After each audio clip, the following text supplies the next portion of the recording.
Pemirsa Metro TV Lampung, Anda masih bersama saya Kristi dan masih bersama dengan Kiai Haji Slamet Anwar. Pak Kiai, tadi kita sudah banyak banget bahas tentang kelangkaan minyak goreng gitu ya. Lalu sebenarnya Pak Kiai ini tentu punya fokus gitu ya untuk mensejahterakan masyarakatnya. Apa sih sebenarnya sekarang fokus utama yang Pak Kiai pegang, Pak? Sesuai kebagiannya ya. Kalau di PR itu kan kadang tiap 2 tahun rolling. Kalau tahun kemarin di pendidikan, tahun kemarin ada di satu pintu. Nah sekarang ini ya saya dibagiin oleh fraksi, oleh partai untuk fokus di infrastruktur. Saya di Komisi 3. Kalau di Lampung Tengah ini kan memang luas. Luas Benar, tidak bisa dipungkiri ya Pak. Jalannya yang juga paling panjang ya kan. Makanya ya sekarang juga mulai tahapan-tahapan itu sudah mulai lah yang kira-kira parah-parah dan yang memang untuk transportasi hasil bumi ini yang kira-kira cepat seperti jalan-jalan utama. Sekarang udah ada tol, rigid itu, dan tahun ini juga nanti kalau nggak salah di arah Seputi Mataram. Kita sudah mulai lah. Sudah dimulai ya. Kalau hanya untuk memuaskan orang semua jalan baik kayaknya ya butuh waktu. Iya, betul. Lalu Pak Kiai, tadi kan Pak Kiai juga kan di komisi sebelumnya itu concern dengan pendidikan. Dan Pak Kiai juga saat ini memang dibuktikan Pak Kiai mendirikan beberapa pondok pesantren gitu. Sebenarnya awalnya Pak Kiai, bagaimana sih Pak Kiai kok bisa mendirikan beberapa pondok pesantren gitu? Kan itu tidak mudah gitu. Kalau saya kan kecil dari sampai gede ini ada di lingkungan pesantren. Jadi kalau di lingkungan pesantren ini punya pakem kita. Begitu pulang pasti dapat amanat. Nak, kamu nanti kalau pulang namanya Nasrul Ilmi Waddin ya kan. Harus menyebarkan ilmunya. Nah, kalau udah bahasa itu ya kita akan semaksimal mungkin bagaimana bisa ngumpulin orang, anak-anak supaya bisa ngaji gitu aja. Sederhana. Nah, kemudian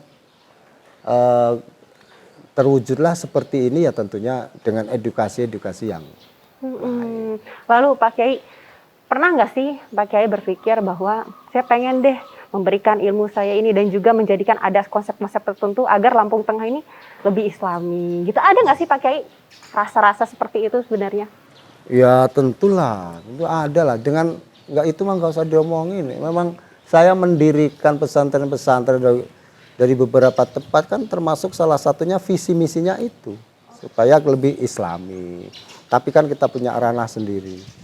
Artinya apa? Kalau pendidikan yang sudah di SMA, SMK kan sudah punya kurikulum sendiri. Nggak mungkin kita masuk main terobos ya kan. Jadi ya agar edukasi saya ini berjalan, ya saya bagaimana punya terobosan-terobosan seperti ini.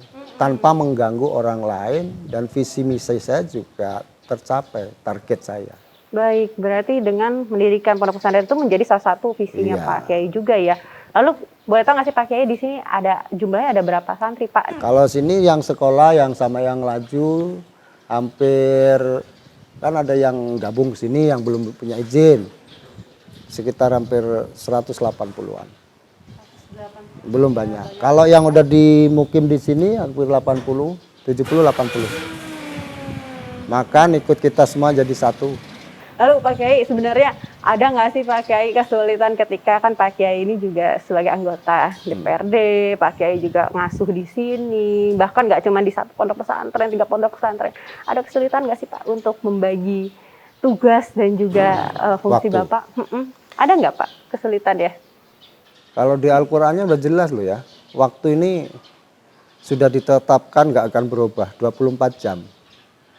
Bahkan sudah dihitung kata Allah wal ashri innal insana lafi khusrin. Manusia itu dalam waktu itu serba sulit dan rugi. Ya tergantung kita supaya kita hidupnya bermanfaat kita yang ngatur. Kalau waktunya tetap semua sama. Mbak Kris dengan saya waktunya 24 jam. Siapa yang lebih berpeluang anfaknya nanti kita masing-masing. Dan itu semua orang sebenarnya tahu hidup saya ini harus bermanfaat seperti ini, seperti ini. Semua udah bagiannya masing-masing. Tapi kalau di pondok pesantren, karena ini kita bangun dari awal bahwa kehidupan ini sudah takdir Tuhan. Kamu hidup enak, mau kerjaan enak. Kita sudah doktrin yang semacam itu, begitu dia pulang, sudah lebih siap mentalnya. Saya mau hidup seperti apa? Oke. Bahwa ada hubungan dengan kerjaan, pendidikan, iya, tapi tidak menentukan. Buktinya banyak. Orang yang dari kejuruan keluar jadi media. Ya kan? Mestinya kan ada sesuai dengan jalurnya, tapi ini yang keluar jalur. Tapi kalau di sini, semua jalur kita tempuh. Baik, ketika Pak Kiai melihat lulusan-lulusan dari sini, seperti apa mereka Pak Kiai saat ini? Kalau yang kelulusan dari sini kita siapkan lebih, pertama lebih ketaatan kepada Allah Subhanahu wa taala. Itu aja. Bagaimana kamu membawa keyakinan hidup ini sampai mati bahwa Allah itu satu, bahwa kamu hidup ini diciptakan oleh Allah ini untuk beribadah.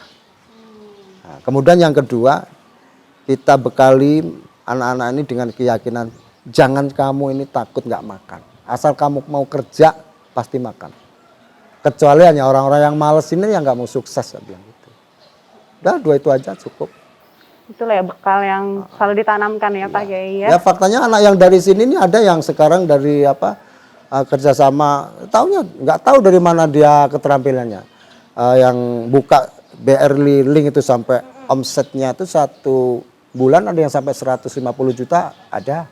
Ada yang di perusahaan kapal ada, anak-anak saya. Makanya saya mulai tahun ini pengajian-pengajian dananya udah dari anak-anak itu semua. Ya saya juga heran, kok bisa di situ? Nah, karena bukan ranah saya. Itulah dia suksesnya di situ. Iya, baik Pak Kiai. Nanti kita akan lanjutkan Pak Kiai. Pemirsa Metro TV Lampung, jangan kemana-mana. Karena sesaat lagi kami akan segera kembali. Tetaplah bersama kami.